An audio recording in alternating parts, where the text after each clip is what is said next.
नमस्कार दोस्तों, स्वागत है आप सभी का आपके अपने YouTube चैनल टेक्निकल डिलाइट में। दोस्तों उम्मीद करते हैं, आशा करते हैं आप सभी लोग जहां भी हैं स्वस्थ हैं एवं खुशहाल हैं। दोस्तों आज मैं बात करने वाला हूं CSIR Indian institute of integrative medicine, इसके अंतर्गत जो वैकेंसी आई है उसके बारे में। यहाँ ऑफिशियल वेबसाइट को मैंने विजिट कर लिया है IIM.res.in, इससे आप सर्च कर सकते हैं, जिसका लिंक मैं आपको डिस्क्रिप्शन में दे दूँगा। तो इसमें जो वैकेंसी आई है मैं उसके बारे में बात करूँगा। यहाँ पे देखेंगे आप, फ्लैश मैसेज में यहाँ पे दिखाएगा, तो आपका 2/8/2024 10/12/2024 का ये नोटिस है। मैं आपको इसकी तरफ लेकर चलता हूँ। Advertisement number 02R/2024 date 10/12/2024। Advertisement को मैं इसमें डाउनलोड करूँगा, ठीक है। इसमें एक देखिए डिटेल एडवर्टाइजमेंट है, एनेक्चर ए है, एनेक्चर बी है। तो कैसे कैसे फॉर्म को फिल करना है ये भी आपको बताऊँगा कि पहले कितनी पोस्ट है, इसके बारे में देख लेते हैं। जैसे ही मैंने डिटेल एडवर्टाइजमेंट को डाउनलोड किया है तो इसमें आप देखेंगे ये canal road Jammu Kashmir UT। Advertisement number same है आपका, ठीक है।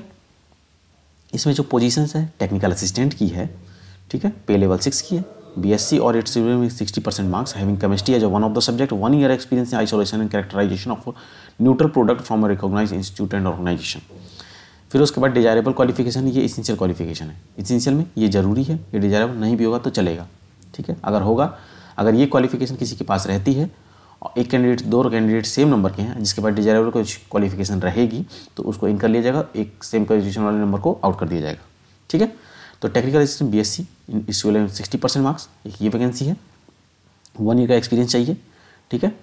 उसके बाद देखेंगे टेक्निकल असिस्टेंट की BSc और 60% मार्क्स के साथ having a botany as one subject, वो कैंडिडेट के लिए है 10। फिर टेक्निकल असिस्टेंट की पोस्ट है, इसमें कैटेगरी देखते जाएंगे। एक पोस्ट इसमें UR के लिए है, इसमें देखिए एक पोस्ट OBC के लिए है। BSc स्टूडेंट चाहिए 60% साथ, हैविंग जूलॉजी हो, इसमें OBC की पोस्ट है। इसमें माइक्रोबायोलॉजी चाहिए, having microbiology as one of the main subject, biotechnology. उसी तरह से टेक्निकल असिस्टेंट की ये पोस्ट है, BSc चाहिए 60% के साथ, ठीक है। ये पोस्ट है BSc चाहिए जूलॉजी के साथ, ठीक है। इसमें देख लेंगे किस किस सेक्टर में आपका डिजायरेबल एक्सपीरियंस मांग रहा है, ठीक है। उसके बाद देखिए मैं बात करूंगा technical assistant diploma in electrical engineering. जो डिप्लोमा वाले कैंडिडेट्स हैं वो सभी फुल टाइम ड्यूरेशन का हो, 60% मार्क्स के साथ, एक्सपीरियंस और 2 ईयर का maintenance of the electrical installation from the recognised institute and organisation, ठीक है। 3 ईयर का एक्सपीरियंस हो डिजायरेबल, सुपरविजन में maintenance of electrical installation and the operation maintenance of DG set and solar water handling system ETC। Experience in computer application aided CAD का भी हो, will have added advantage, ठीक है। एक तो ये पोस्ट हो गई। उसके बाद ये सेम टेक्निकल असिस्टेंट की EWS की पोस्ट है, इसमें भी डिप्लोमा इन कंप्यूटर इंजीनियरिंग चाहिए आपका। डिप्लोमा किसमें चाहिए? कंप्यूटर इंजीनियरिंग में। उसके बाद सेम क्राइटेरिया इलेक्ट्रिकल की तरह है। उसके बाद टेक्निकल असिस्टेंट की एक और पोस्ट है, BSc चाहिए, केमिस्ट्री एज मेन सब्जेक्ट में होना चाहिए, ठीक है, और एक्सपीरियंस 1 साल का चाहिए। इस तरीके से टेक्निकल असिस्टेंट वाली पोस्ट जो है वो BSc एंड डिप्लोमा होल्डर्स में है। तो इसको आपको मैंने बता दिया, और जो नॉन टेक्निकल वैकेंसी उसके बारे में मैं आपको यहाँ पे जानकारी नहीं दूंगा, नोटिफिकेशन आप डाउनलोड करके देख सकते हैं। उसके बाद चलते हैं री advertise post for the advertisement number 1/2023। उसको री एडवर्टाइज किया गया है और उसमें ये दिया गया है, यानी उस टाइम की वैकेंसी कुछ खाली रही तो उसमें इंस्ट्रूमेंट मैकेनिक से जिन्होंने ITI किया वो कैंडिडेट, इसमें देखिए 10th चाहिए, ITI चाहिए, या फिर national of state trade certificate होना चाहिए, या फिर 10th हो, 2 ईयर का फुल टाइम एक्सपीरियंस हो, 10th हो, 3 साल का एक्सपीरियंस हो। डिजायरेबल क्या है? Candidate having experience at least 1 year relevant फिर over and above prescribed essential qualification, ठीक है। इसेंशियल क्वालिफिकेशन के अलावा इनके पास ये चीज़ एक्सपीरियंस है तो उनको डिजायरेबल है, वो नहीं भी होगा तो भी चलेगा। उसके बाद हॉर्टिकल्चर हो गया, IT सिस्टम एंड मेंटेनेंस हो गया, इसमें टेक्नीशियन की पोस्ट है। उसके बाद देखेंगे टेक्नीशियन की पोस्ट के लिए, इसमें IT मेंटेनेंस कारपेंटर के लिए है, इलेक्ट्रीशियन वाले कैंडिडेट्स के लिए भी है, ठीक है, कारपेंटर वाले कैंडिडेट्स के लिए भी है, ठीक है। उसके बाद RAC वाले कैंडिडेट, AC एंड रेफ्रिजरेटर वाले, वेल्डिंग वाले कैंडिडेट्स, क्वालिफिकेशन सेम है जो मैंने अभी आपको बताया। डिजिटल फोटोग्राफी हो गया, house keeping and health safety and environment से रिलेटेड है।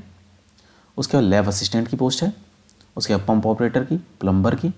उसके बाद computer system and management computer maintenance का है, computer operation and programming assistant का है, हॉर्टिकल्चर इलेक्ट्रीशियन की पोस्ट है।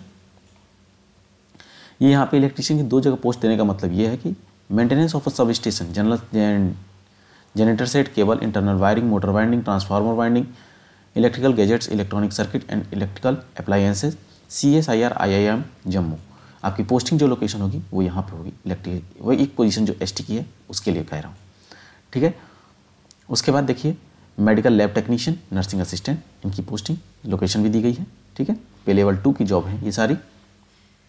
तो यह एक इंपॉर्टेंट इन्फॉर्मेशन थी। उसके बाद आपको सिलेबस क्या रखना है, देखिए सिलेबस दे दिया गया है, आप देख सकते हैं पोस्ट कोड नंबर 0 से 1 से 18। उसके बाद पोस्ट कोड जो टेक्नीशियन वाले हैं 19 से लेकर 31 तक, उन सभी के लिए बता दूं मेंटल एबिलिटी टेस्ट होगा, 50 क्वेश्चन होंगे 100 मार्क्स के, जिसमें निगेटिव मार्किंग नहीं होगी।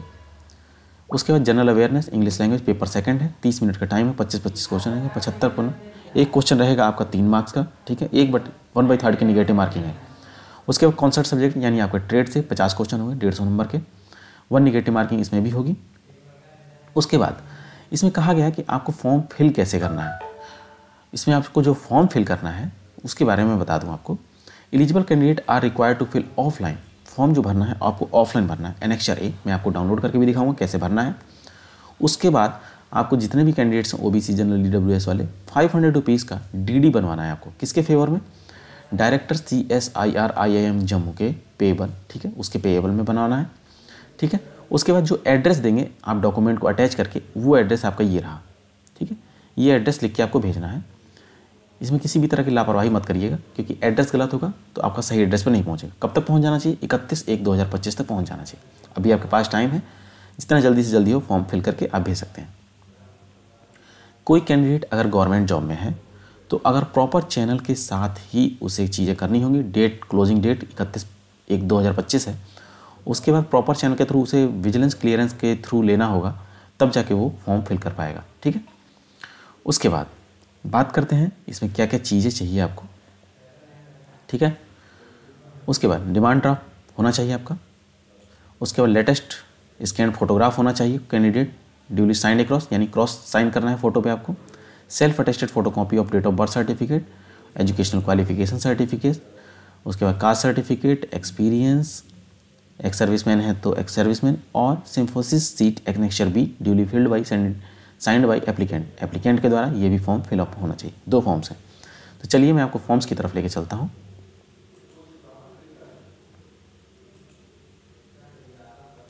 ये देखिए एनेक्चर ए है। एनेक्चर ए में जैसे ही आप डाउनलोड करेंगे तो आपका जो फॉर्म होगा वो आपका खुलेगा।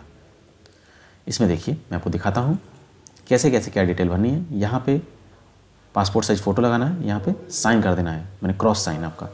पोस्ट कोड नेम डालना है आपको, डीडी बैंक चेक नंबर डालना है, यहाँ पे नेम ऑफ ब्रांच डालना है, अभ्यर्थी का पूरा नाम, लिंग यानी आपका जेंडर, धर्म, उसके बाद father's name, mother's name, date of birth, age आपकी काउंट हो रही 31/1/2025 से काउंट करके आप यहाँ लिख देंगे। करस्पॉन्डेंस एंड परमानेंट एड्रेस, क्या आपकी जन्मतिथि और अधिवास भारत से हैं तो हाँ। ईमेल आईडी डालेंगे, मोबाइल नंबर, ओबीसी का दावा, फिजिकली हैंडीकैप्ड है तो नो, फिजिकली हैंडीकैप है तो यस, नहीं तो नो। उसके बाद एम्प्लॉयड इन CSIR और गवर्नमेंट ऑर्गेनाइजेशन, तो बताएंगे अपनी डिटेल को सारी, ये आपसे रिलेटेड है। इसमें 10th का डालेंगे, 10th ऑनवर्ड करने का मतलब पहले 10th 12th फिर ITI आप डालना होगा, फिर BSc जो BSc की हुई कैंडिडेट्स, डिप्लोमा वाले डालेंगे।